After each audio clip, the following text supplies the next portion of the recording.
يا خير من عرف الله بفضله يا بهجة الدنيا ونور خطاها فبحق تمسمة الحروف وسرها لم يحشها غير الذي أوحاها وبحق من ألقى الجبال رواسيها والأرض قدر قوتها ودهاها وخلق النجوم ودرها في قبة عليا أنت ضياها لو أن أرضا مثل أرض سمائنا فوق السماء سمعي كنت أنت سماها صلى الله عليه وسلم وعلى آله وأصحابه أجمعين أما بعد فأعوذ بالله من الشيطان الرجيم بسم الله الرحمن الرحيم إن الله وملائكته يصلون على النبي يا أيها الذين آمنوا صلوا عليه وسلموا تسليما اللهم صل على سيدنا محمد وعلى سيدنا مولانا محمد وبارك وسلم وصل عليه ولا يصلي وسلم دائما أبدا على حبيبك خير الخلق كلهم محمد سيد الكونين والثقلين والفريقين من رب ومن عجم فاق النبيين في خلق وفي خلق ولم ينالوه في علم ولا كرم وكلهم من رسول الله ملتمس غرفا من البحر او رشفا من الديم ثم الرضا عن ابي بكر وعن عمر وعن علي وعن عثمان ذي الكرم يا رب صل وسلم دائما ابدا على حبيبك خير الخلق كلهم. ما شاء الله سبحان الله. All praise is due to Allah subhanahu wa ta'ala, the Most High, the Most Supreme, the Creator, the Master and the Sustainer of the universe. Infinite salutations and calculable salawat. And upon the last and the final beloved emissary of God, our Master Sayyidina Rasulullah sallallahu alayhi wa sallam. And thereafter, my dearest listeners, brothers in Islam, elders, assalamu alaikum wa rahmatullahi ta'ala wa barakatuh.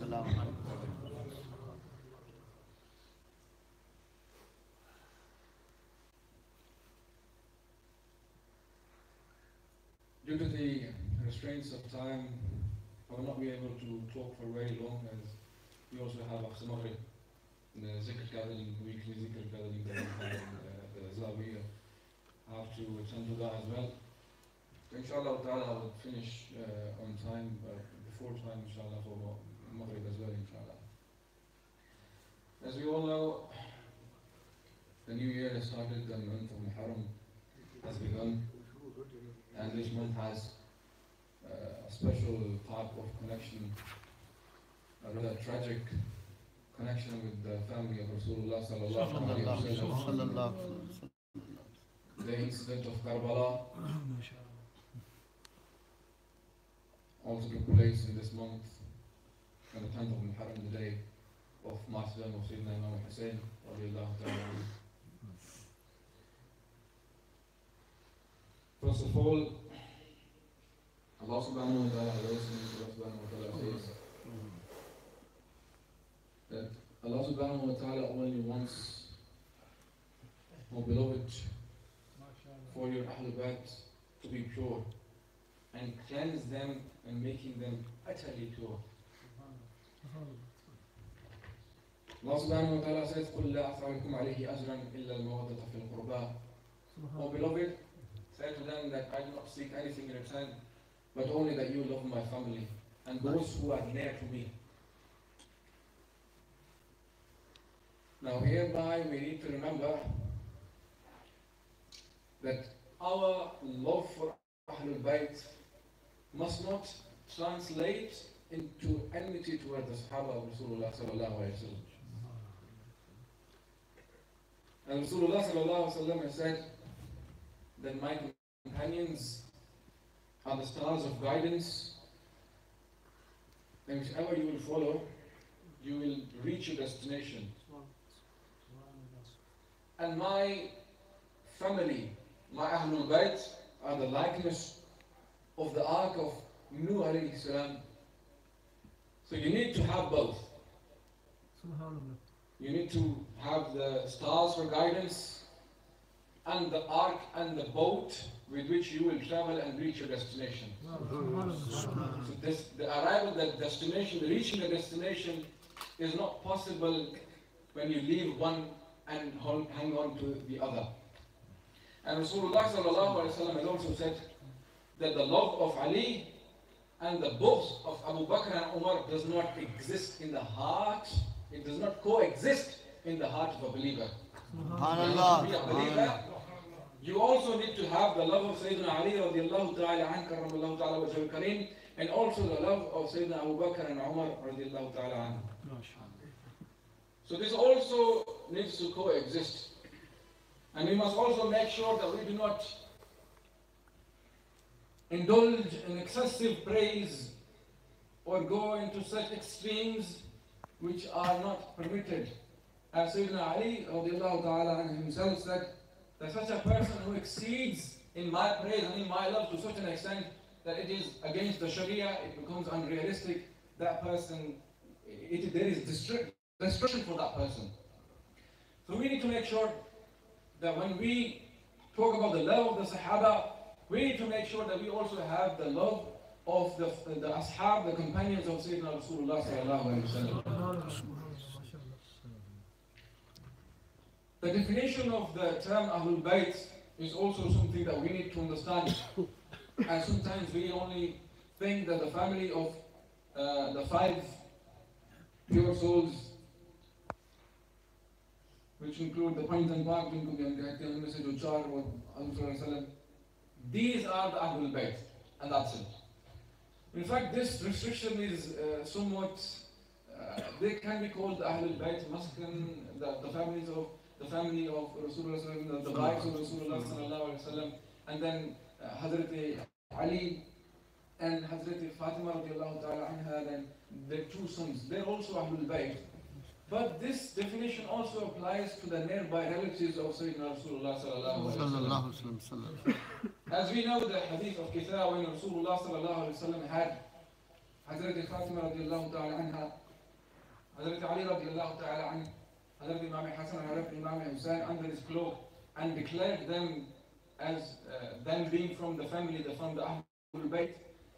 Another narration also is present in which Rasulullah sallallahu alaihi wasallam had Hazrat Abbas, an uncle, a paternal uncle of Rasulullah sallallahu alaihi wasallam, and his daughters under his cloak, and also declared them from his family. MashaAllah, MashaAllah.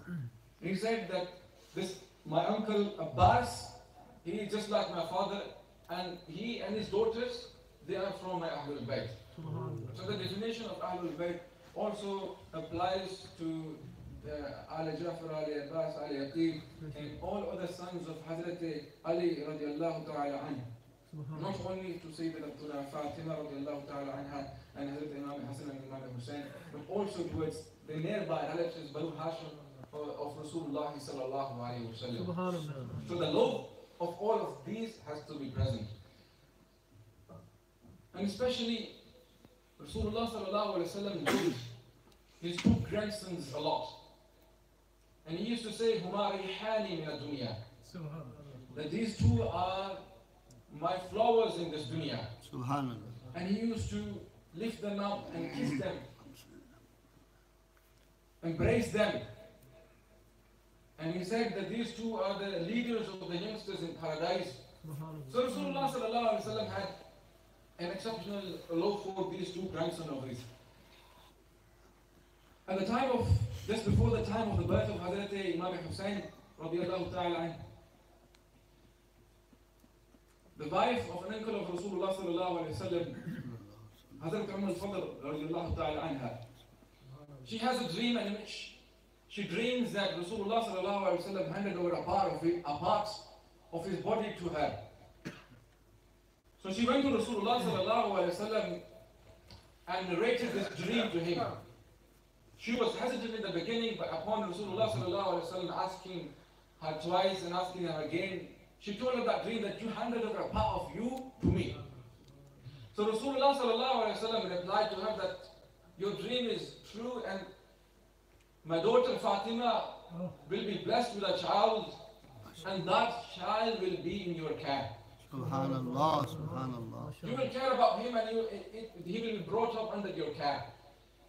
So such was the case when Sayyidina Imam Hussain radiallahu ta'ala anh, he was born. He was handed over to Hazrat Al-Fadl and she brought him up. And once she brought Imam Hussain radiallahu ta'ala to Rasulullah sallallahu alayhi wa sallam, and Rasulullah held him in his lap and began to cry. So she asked Rasulullah sallallahu alayhi wa sallam, what is the reason behind you crying? And Rasulullah sallallahu alayhi wa sallam replied that Jibreel has just come and gave me the news that my nation will martyr this child of mine. And gave me the soil of that place where my grandson will be martyred. तो यानी हुजूर server कायनात के पास जिब्रील अलैहिस्सलाम, कई रवायात में बारिश का फरिश्ता भी है और कई रवायात में ये भी आता है कि कोई ऐसा फरिश्ता आया जो पहले कभी हुजूर के पास तशरीफ हाजिर ना हुआ था. So there are different narrations, but they all have this thing in common, that Rasulullah sallallahu alaihi wasallam's grandson will be martyred, and he will be martyred in the place which is known as Karbala, which is known as Karbala.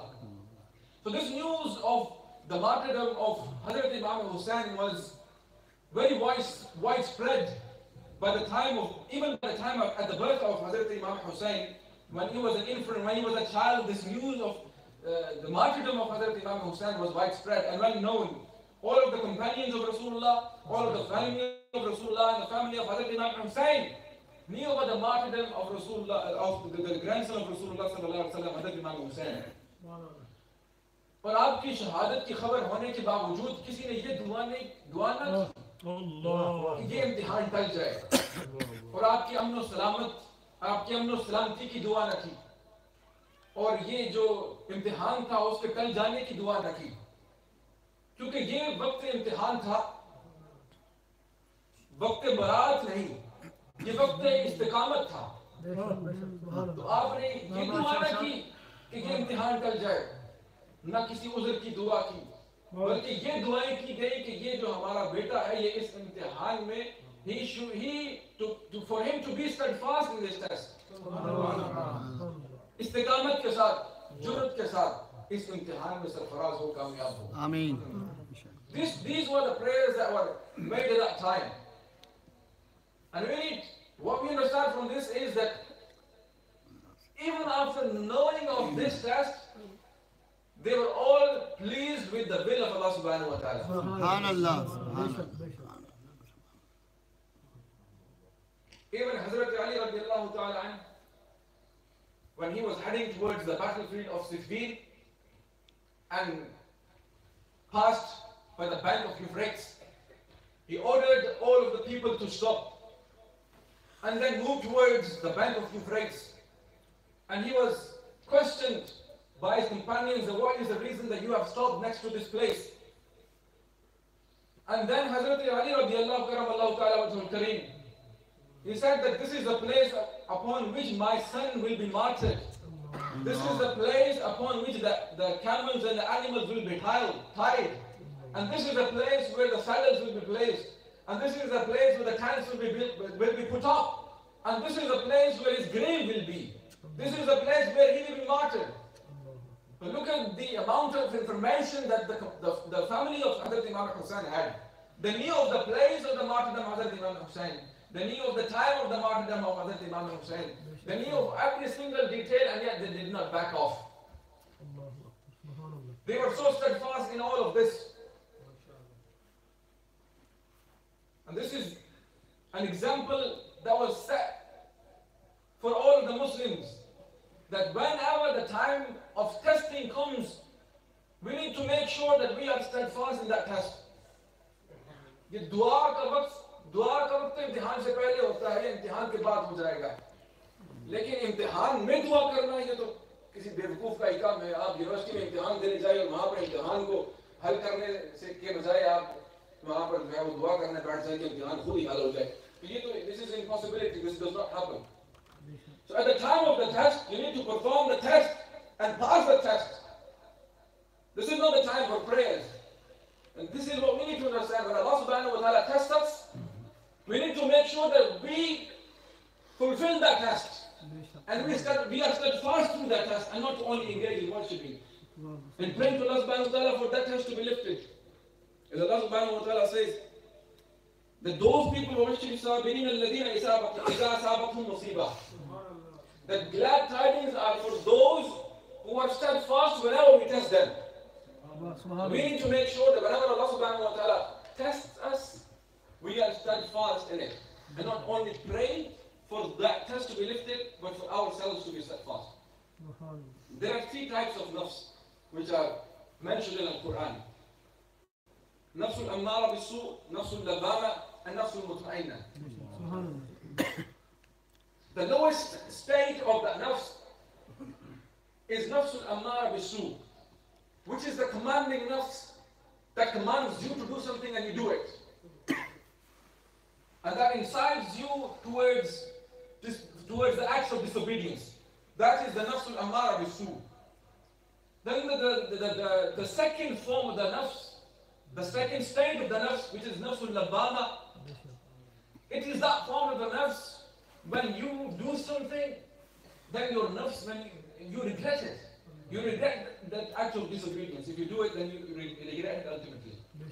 So this is the second form of the second state of nafs.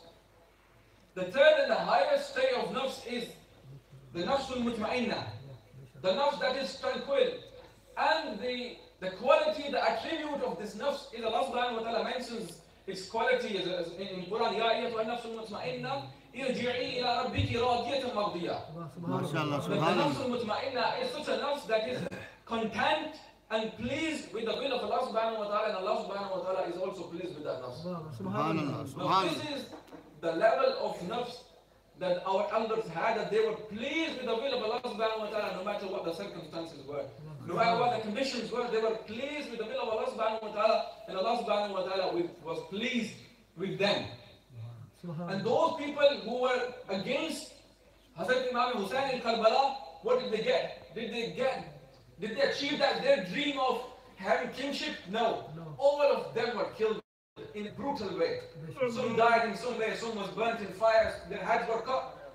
None of them succeeded in their goals. And none of them is remembered today. But Sayyidina Hussain radiallahu ta'ala is still remembered. And all of his companions are still remembered to this day. And they are our kings. Of course. To this day. And no one remembers those who were against Hazrat Imam Hussain on that day, on that battlefield. Every single one of them, in a matter of 5 to 6 years, was slain, completely perished, wiped from the face of this earth. No one succeeded in their goals. And even Yazid, his kingship only lasted between 3 and 4 years. He did not even have the chance to fulfill whatever he had in his mind. So we need to correct our intentions and be steadfast on this path that Allah subhanahu wa ta'ala also gives us this level, this state of nafs, which is content, which is tranquil, which is content with which is pleased with the will of Allah subhanahu wa ta'ala. MashaAllah, subhanallah. Pray to Allah subhanahu wa ta'ala that He accepts our gathering here tonight and grants us the strength to be steadfast in the times of testimony, in the times of test, whenever Allah subhanahu wa ta'ala tests us in any way. As Professor Sahib, he was saying that whosoever dies in the hatred of the family of Rasulullah sallallahu alaihi wasallam dies a disbeliever.